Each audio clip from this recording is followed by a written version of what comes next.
Elsa Zilberstein, au casting du film Je voudrais que quelqu'un m'attende quelque part diffusé ce mardi soir sur France 2, prend soin de son corps et de son image. Elle dévoilait comment dans les pages de Marie-France en juillet dernier. Ce mardi 12 septembre 2023, France 2 diffuse Je voudrais que quelqu'un m'attende quelque part d'Arnaud Viard, qui est une adaptation cinématographique de la dernière nouvelle intitulée Épilogue de l'œuvre homonyme d'Anna Gavalda. Un long métrage dans lequel Elsa Zilberstein tient un rôle. L'occasion de s'intéresser à l'actrice de 54 ans, qui pour rappel avait conquis le public l'année dernière en incarnant Simone Veil dans un film retraçant le parcours de cette héroïne connue de tous. Et notamment à la manière dont elle fait attention à son corps et son visage. Cela passe par une rigueur quotidienne, comme elle l'expliquait dans les pages de Marie-France le 5 juillet dernier. Forcée par 20 ans de danse classique, je commence ma journée par une séance de sport, je cours, je pratique le pilates.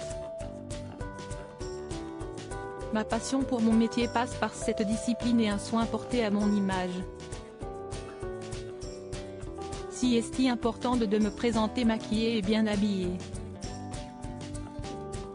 Mais Elsa Zilberstein n'a pas non plus l'impression, ni la sensation, de se forcer.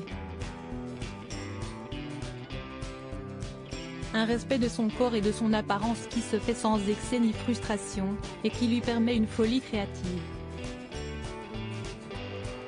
Celle qui se laisse de plus en plus tenter par cette idée d'avoir un enfant expliquait dans la foulée être parvenue au fil du temps à prendre davantage confiance en elle, dépendante du regard des autres.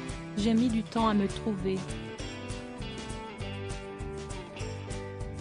Aujourd'hui, je suis fière de mon énergie, de ma curiosité, de mon originalité. J'écoute mes désirs sans culpabiliser. La vibration amoureuse me porte, mais je reste indépendante et autonome.